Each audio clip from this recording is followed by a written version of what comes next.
Oompa loompa doobity doo.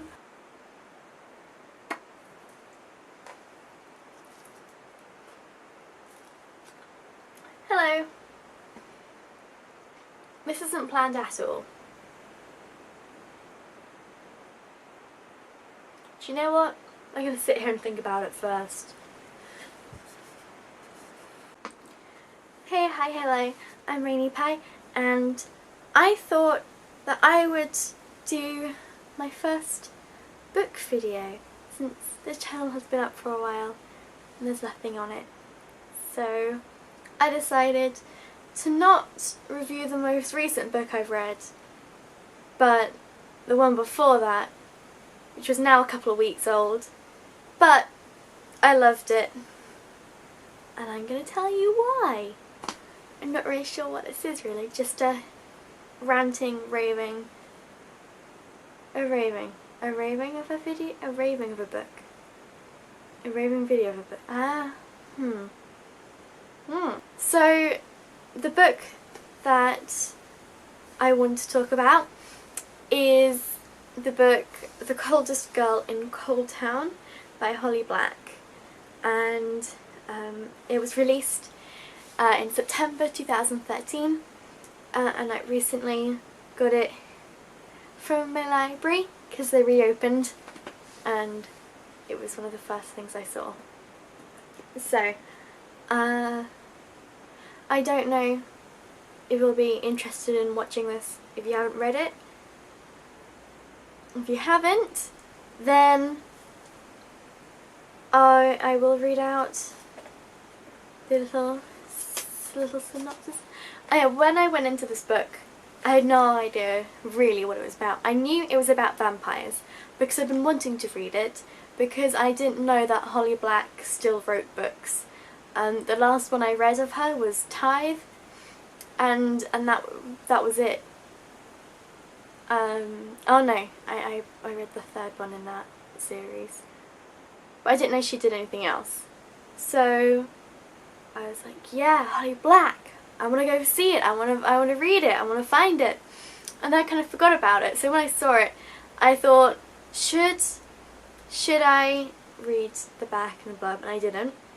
If you haven't read it and you wouldn't like to know what the thing is, then got curious now. Okay, it says Tana lives in a world where walled cities called Coldtowns exist. In them, quarantined monsters and humans mingle in a decadently bloody mix of predator and prey. It's an eternal party, shown on TV 24 hours a day. Gorgeous, glamorous, deadly. The problem is, once you pass through Coldtown's gates, you can never leave. Dun dun dun! Those are the noises I associate with the dot dot dot, those words. Yeah. Because I did not really know what it was sort of about, I don't know the theme of anything. After reading the first page, I thought that it was going to be a almost a Wattpad.com type story, where the main girl was a partier. She wore short dress, cool boots. She gets drunk all the time, and she'd go through the whole book kind of blindly going, oh fuck, oh alright then. Which was kind of what Faye was like in Tithe. So when I carried on reading, and the character of Tana just got deeper, and it got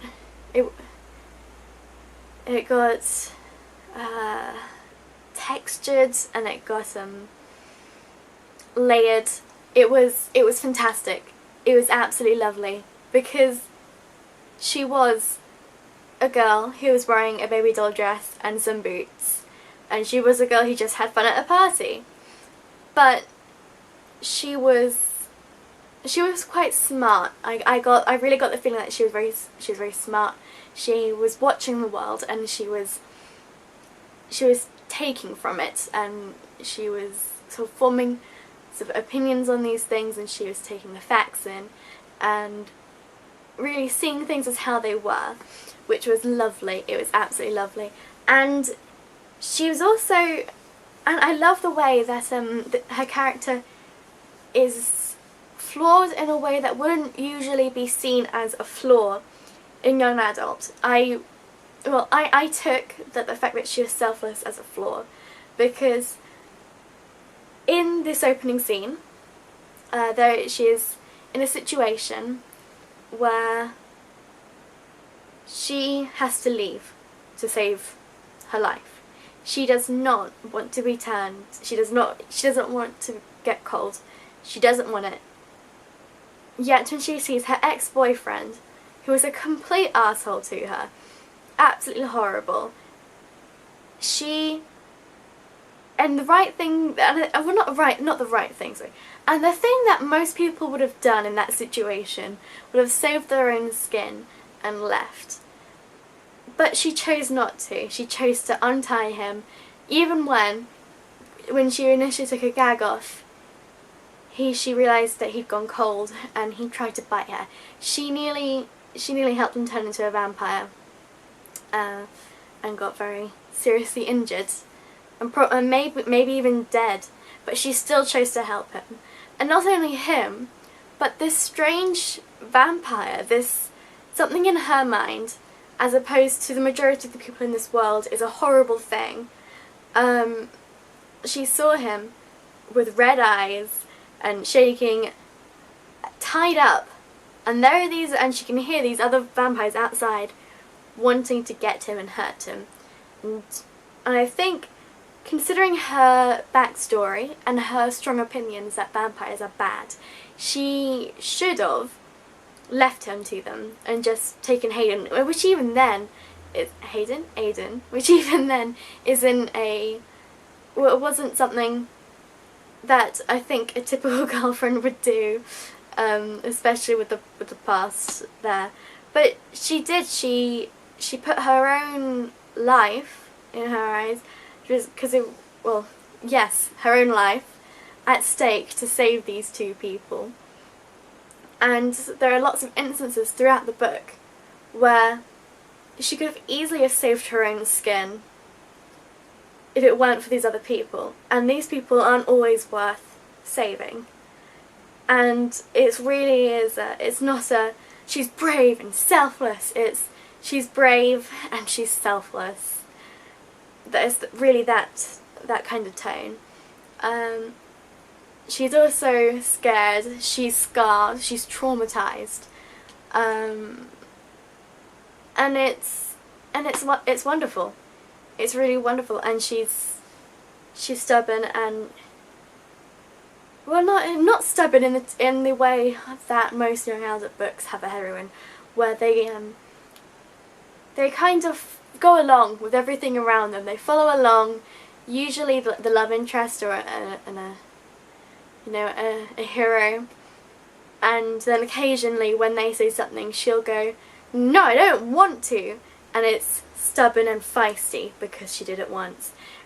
She's stubborn in a way that everything in her world tells her that vampires are this gorgeous, glamorous, sort of elegant being that you should strive to be, or you should be a vampire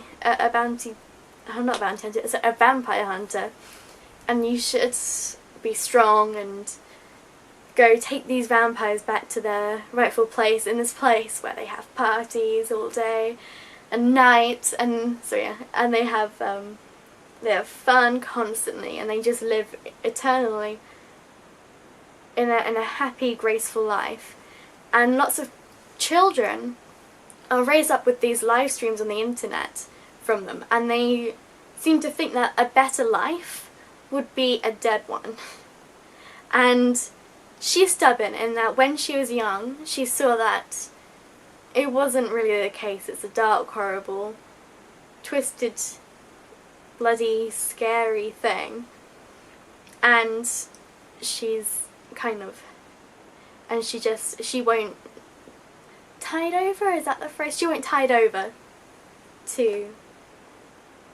Shit, how long have I been going on for? 10 minutes. Fuck. And this character has also kind of got this secret want, this wish that things could have turned out better between her and her mother. And that she was a vampire. What was interesting was at the end of the book she was faced with an option to be a vampire. And I think for most people in this world, as was seen from Aiden, that they would give in and be a vampire. And most heroines at this point, probably they would have been swayed over. They would have been allured in, sucked in, seen that they were wrong all along, and that actually vampirism is a wonderful, brilliant thing. But in the end we're left with a situation where she has gone, where vampirism probably would have been better for her, but she still goes, no, I'm gonna live through this, and I'm gonna be human. And we're kind of left with this. Maybe in the future she decides that she's gonna go cold and then she'll drink some human blood, and maybe she won't. But her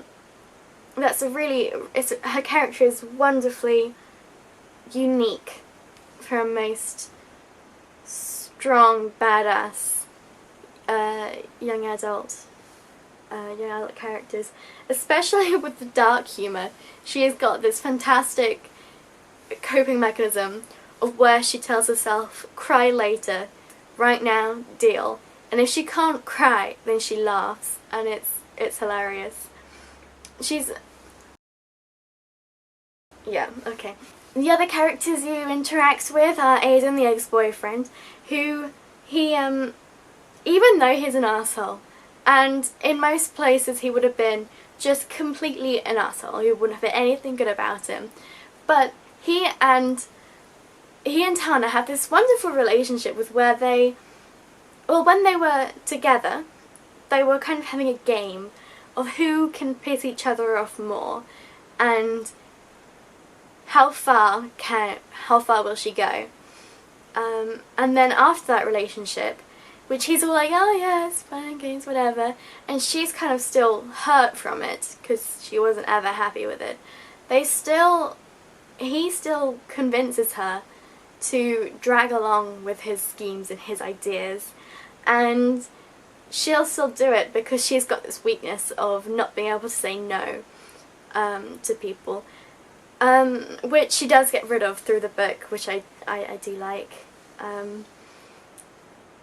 But she's got this weakness of saying no, and he takes advantage of that, but he still likes to try and look after her and look after Pearl, and he's a fun-loving guy, and he can't commit to things.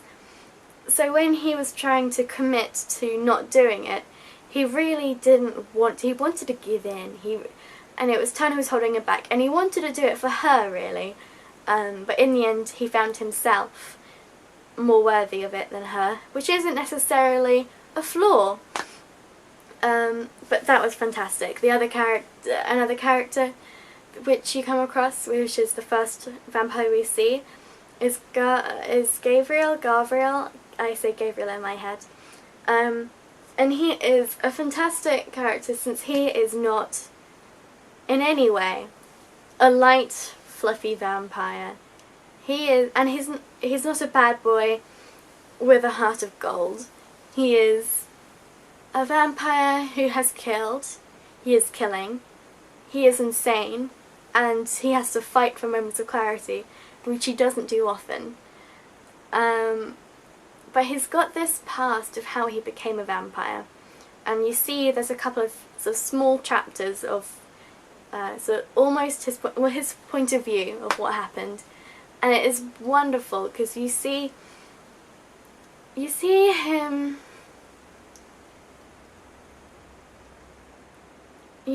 change, and you see him not quite become the person who he is presently in the book, but you see him change from someone, and you see him change, and you see him,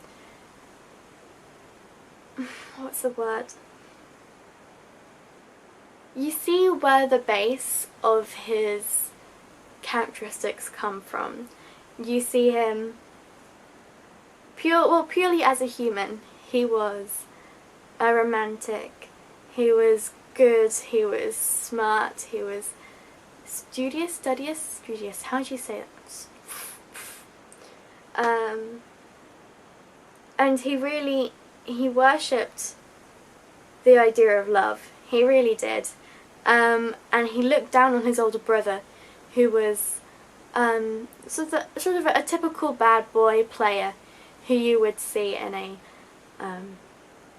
who would usually be the hero in a young adult book.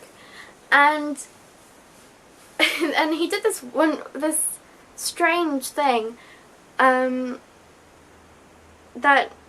you wouldn't have seen in his character if it was a book just entirely from his point of view, from when he was becoming a vampire.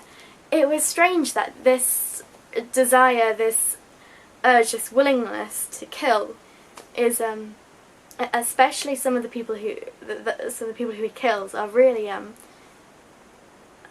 so close to him, and it's shocking. And you see him try to become his older brother, and then from that you can, and knowing what happened in between his chapters and now, near sort of when you find out the end of the book, you can really see how that has developed into this kind of mix between the person who he was and the person who tried to change to be, and then after that he kind of became like a mixture of the two. And with the craziness, he spouts poetry, which kind of coincides with his past romantic self, but the poetry is also very dark and creepy, which kind of goes on to his later self, his later earlier self. They're very confusing, I know. He was a wonderful character. You meet these twins named Midnight and Winter. They have given themselves those names, and they represent a lot of the internet, the internet people of our generation. They have lives online and have a following online, and they have created these characters which they have tricked themselves into believing they are. They, especially Midnight. For example, there's a moment where Midnight gets attacked by Aiden, and Winter, her twin brother, shouts her real name, Jenny. And Midnight was absolutely terrified at the time, and then after Winter pulled Aiden off, he was saying, "Jenny, you're right," and then she got angry at him. She said, "How dare you call me by that name? I am Midnight. Don't you ever remind me of that existence again." And later when you see her reenact, it was sort of telling her viewers, her blog followers, the incident, when she's retelling it, she tells it in a way where she tells that she's convinced herself, and she's convincing these people, that it was a really cool, exciting thing. And this is what I found fascinating about the book, is how you saw this cycle of the aspiring to be and the dreamlike things. You see, because you have people like Midnight. They watch these people on the telly, on their computers and on their laptops. They read their posts, they see what an amazing life it is. They want it for themselves. So they go off to these cold towns, and they experience these horrors. And then when they're retelling it to other people, they, as a comforting mechanism for themselves, they big it up, they exaggerate it, they yeah, they make it seem so much better than it actually is, and they are making themselves feel as if it's good, and then people who are watching them then want to be them, and it's just this cycle. And you saw that cycle in a really interesting way, which is kind of really interesting when you don't think about it being vampirism, but in today's society there are lots of, and in today's world, sorry, is it probably an easier way to say it, you have a celebrity system, just, you know, of people, which I'm not a celebrity, I don't know, but which may be like that, which sort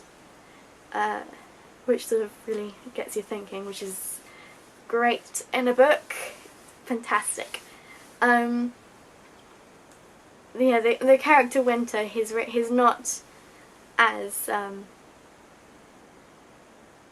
invested into this idea of vampirism as Midnight is.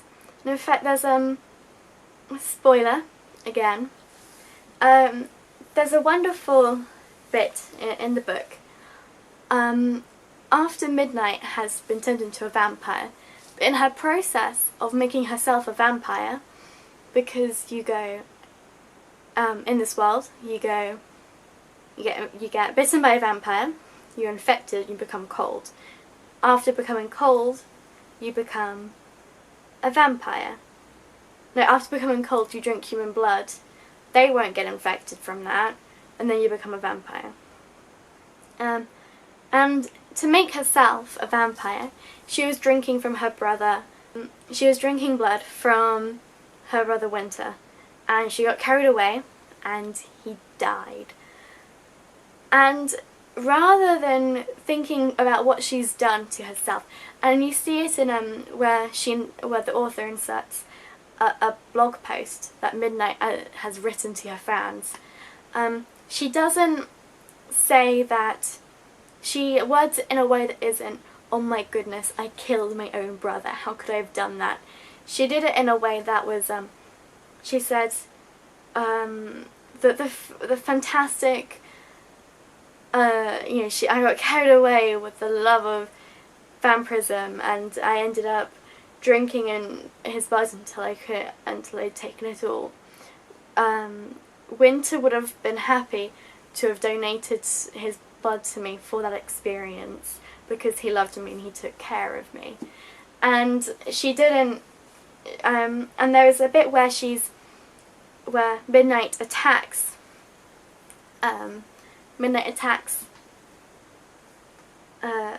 Tana. She attacks Tana, and she's angry at her because she went to speak to Aiden, who is also a vampire at this point. And Midnight seems to have thought that she's taking him away, and she says this. She says,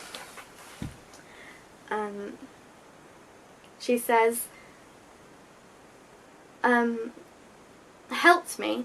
I didn't need you and your watching, judging eyes. You'll try to take Winter from me again. Leave him in the sun to bake and rot. He's mine. I get to bury him the way I want. Tana didn't know if this magic energy and violence had always been in her, or if being turned had made her this way. But right then, Midnight sounded like a little girl who'd forgotten to feed her gerbil, and then, finding it dead, cared more about decorating its shoebox coffin than about what she'd done. And that line has stuck with me a lot, because it's a really interesting facet of Midnight's character, is that she is the extent she'll go to avoid putting blame on herself. And you do see you get a little bit of backstory about how her and Winter grew up and convinced themselves that vampirism was better. But it's so interesting how strong that goes. Okay, and spoiler. And something I just thought of whilst reading that, which everyone can know about, is the way that Holly Black, when she's describing someone drinking blood, she doesn't say drinking as if it's just some juice. She says drinking blood, sucking the blood from the skins. You can see the blood, and it's very gruesome, and I've got a very weak stomach, and I faint at the sight of blood, and I can almost faint at anything described really gruesomely. For this reason, I have not managed to read the Vampire Chronicles yet, because I just got to put it down constantly to stop myself from fainting or being sick. So those characters are some of the best characters that I've ever read. And oh no, I missed one. Okay. And there are a couple of other characters. You meet Pearl, the younger sister. You meet another boy named, oh crap, I forgot his name. The one with the hawk, or eagle.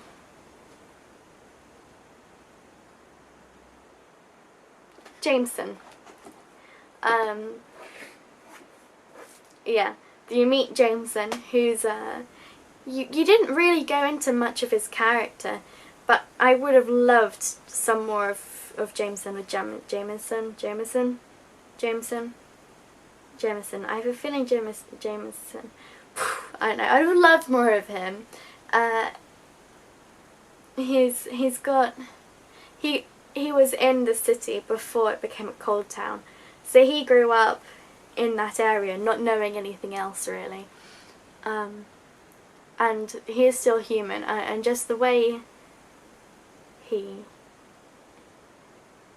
very interesting, and he talks about his friend inside,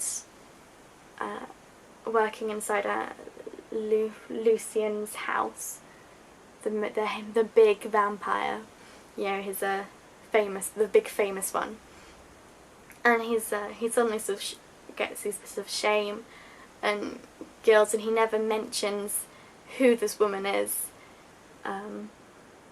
which is really interesting. And then there's the character of Valentina, that's how you say it, Valentina. And she is a character who came to Coldtown because she couldn't afford to have any... Okay, sorry about that. I was stupid enough to not have wiped my memory card before I started filming, so I think I got to the point of where I was talking about the last two characters, Jameson and Valentina. I don't think I got very far about Valentina, so I'll talk a bit more about her. Yeah, she came to Coldtown because she was not born with female genitalia. She couldn't afford the surgery to change that, so she went to Coldtown hoping that she could at least have, stay young and have soft skin and things like that, and then she stayed human.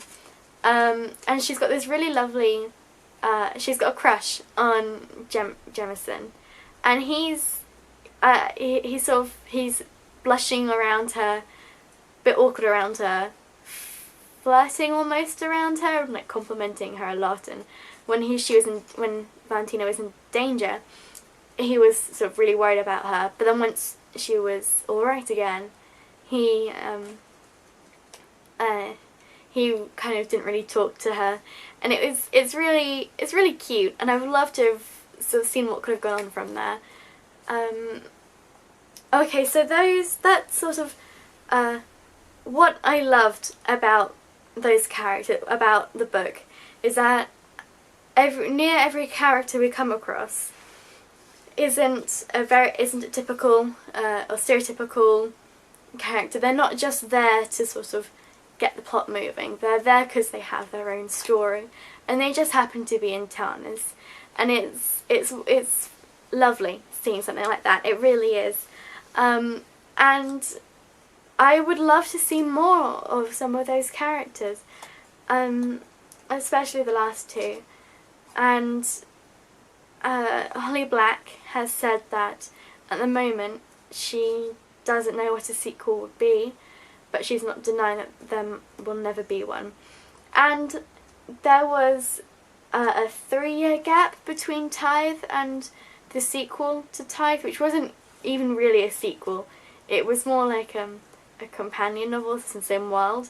And then there was a third one, which was a sequel, but it was technically the third in the trilogy. And those were like 2 or 3 years after the first one. So I can see her maybe writing some in a couple of years to come after she finishes her other projects. But I will definitely read other Holly Black books if they have characters like that.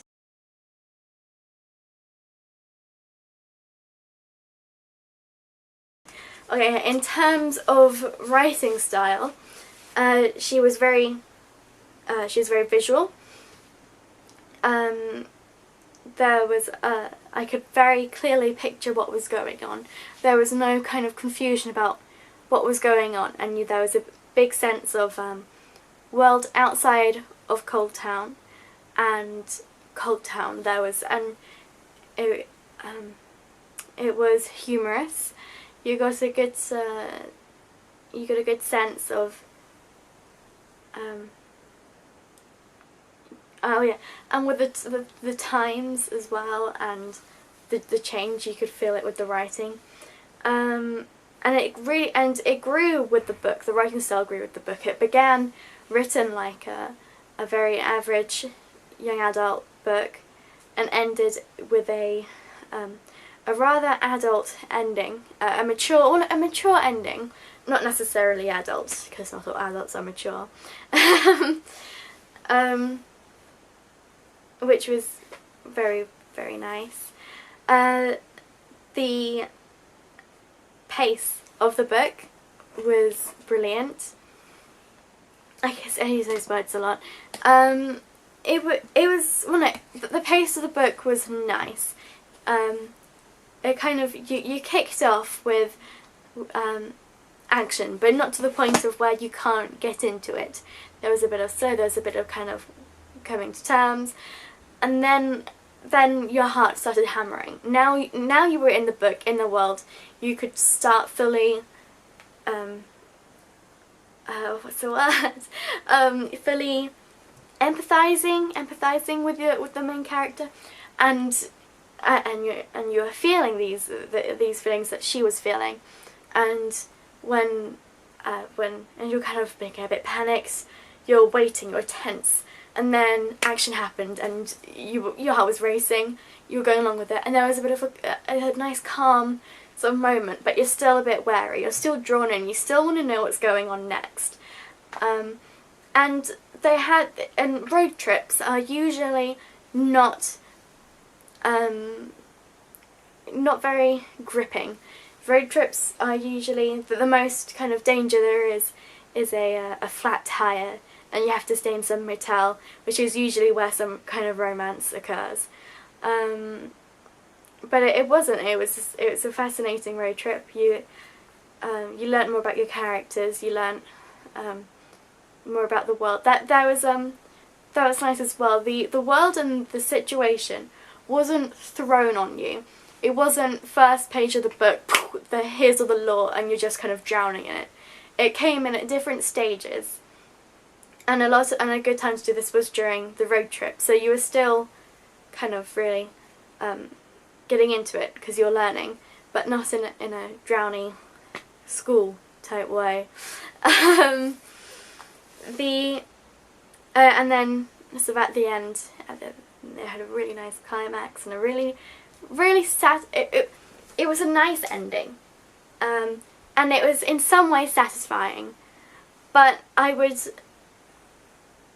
like to have maybe not even a whole sequel, maybe just a short story, or just some kind of sentence from Holly Black saying what happened since then. and how the world developed, because of course with people finding out about vampires in this world, more people have wanted to become them. So there's this question about whether it will become so good that there are hardly any humans and they just die off because vampires need humans, or would there have been some kind of backlash and vampires ended up being hunted and killed rather than revered. There's just so much in this story that would have been nice to kind of know what happens next. There weren't sort of necessarily loose ends, but ties that you would have liked to have seen pulled tighter. Okay, so this review has this little my thoughts. No, not. I don't want to use my thoughts on this.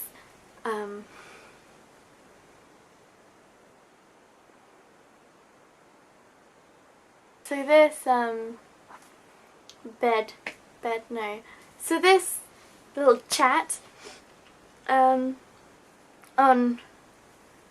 my part has been rather long. Okay, LJ has yet to do a video and we have yet to do one together. So for now, thanks for listening. Share your thoughts and opinions down below, or go and read it, come back, then go below. I tried to make this a mild spoiler video rather than spoil everything, and can't really say anything to avoid spoilers. So, mild spoilers. Sorry if it was more spoilers than you wanted. But yes, come tell us below. This is between me and a book and you in this case, so come back. Bye!